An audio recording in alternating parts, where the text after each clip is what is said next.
help me. I know there's a lot of plumbers and there's a lot of farmers. Look what's happened. I've got a 2-inch poly tube and I've got a transfer pump and I'm pumping to my dam. And I've come up here and I've seen this. And then come over here, Lisa. And I've seen this. And I've seen it in 7 other places. So guys out there, please comment. So my theory is it's not pressure. Because if it was pressure, the hose would split, it would burst, it would pop off, it would bubble, and it would blow out. So that's the effects of pressure. This I think's vacuum because it's twisted up and sucked, and there's no signs anywhere of any built up pressure. So I don't know. I'm going to cut it today. I'm going to cut it down the other end. I'm going to join it. I'm going to take the twist and the kicks out of it. I think in the future I'm going to have to put a couple of bleed valves, maybe at the high spot to get rid of the air, and maybe have to work out a way of shutting down the transfer pump to avoid this, because yeah, she's kinked up now like a siphon. So yeah, in the comments guys, please, I'm asking for help. I don't know. So yeah, it's not a pressure build-up. Yeah, I think it's a suction and air in the line, a vacuum. So please comment, tell me. Yeah, I'm going to cut it there, straighten it, and then I'll put a bleed valve, a T shut-off cock up there. And yeah, any other tips or suggestions would be great, but that's today's job. Thanks. A quick explanation of the problem I was having with the 2-inch poly tube, which collapsed on itself and vacuumed. So this grey foot valve is normally into that puddle of water. I've got my transfer pump here, and then I'm pumping on the outlet. Because this has got that foot valve or the check valve on it, and the water pumps from here up to the hill, and then it goes down, and there's a high spot up here. Imagine where my thumb is. When I turn off the transfer pump, water drains this way, water drains that way, and there's an airlock up here at the top of the pyramid. We're going up there now to cut it, to put a T-piece in, and to put a shut-off cock.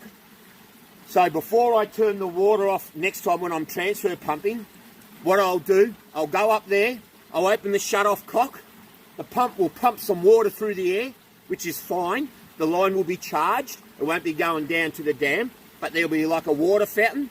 I'll come down here, I'll turn off my transfer pump, and then gravity will do what it's got to do, but before that, the valve will be open, and as it starts to drain away, instead of creating a vacuum, a negative pressure, it'll be able to draw air in. And then there'll just be 2 like spirit level bubbles, one coming down this way and one going down to the river, and that should stop my pipes from kinking up and over. The problem was this check valve here. All right. This is my solution to the pipe cavitating and compressing on itself. We're pretty much at the highest spot here, so the water's down there and the orchard's down there, and this is the apex. I've got a connector here. I'm going to put this in line.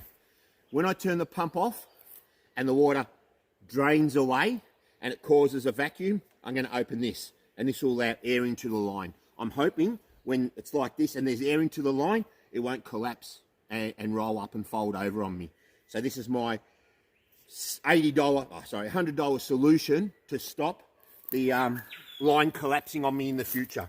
When I'm pumping, this valve will be closed, so no water can pump out. It'll be a closed system, and the water will get transferred where it needs to go. But before I turn it off, I'm going to open it up, then I'm going to turn it off, and then air should get drawn in, sucked in, and stop my cavitating.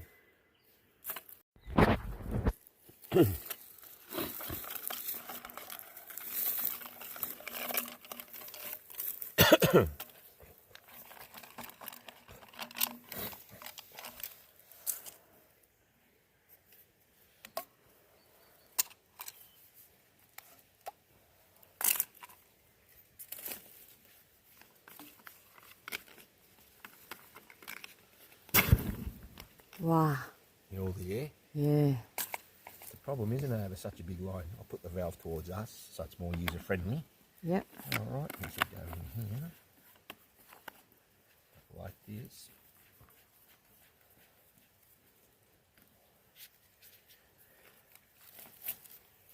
Do you need me to help hold it, or you alright? I got it. I've got it. What a great idea and solution you've made. We hope so. Yeah. Hasn't been proven yet, but The suction based on the kinks were amount of massive. suction in there we just heard, Yeah. when there's not even a pump connected up there and there's no water down there, this valve will introduce air, which will make sense, doesn't it? That's open now, yeah, because that's aligned. That's open. Yeah. And then I can't get anything more. So, yeah. Beautiful. And so when we turn the transfer, I'll go connect the pump up, turn it on, I'll send up water. I'll leave this open until the air gets to this point and water starts coming out. Then I'll shut it off and that'll chase it down. But the thing is, when I turn that transfer pump off, before I turn that transfer pump off, I've got to open this. Some water will pump out, that's okay. I'll go turn it off and then the water from this highest point will wash downhill away and there'll be no negative pressure because we'll introduce air here. So I'm hoping that's our solution. What do you reckon, plumbers? Don't tell me I'm an idiot. I'm trying, all right? Here we go. If you stand here and turn this on like this, you're going to get a nice surprise. So obviously stand to the back or side or front, whatever it may be. Here. Should put an elbow on that for you. So it goes that way. Yeah. I actually had one, but we'll come back, we'll put an elbow on it. So yeah, we'll just be in the front here. Yep. When we want to suck some air in, open this up or get rid of some water. Done. That's our... Dunsky. Happy with that. That should fix our problem.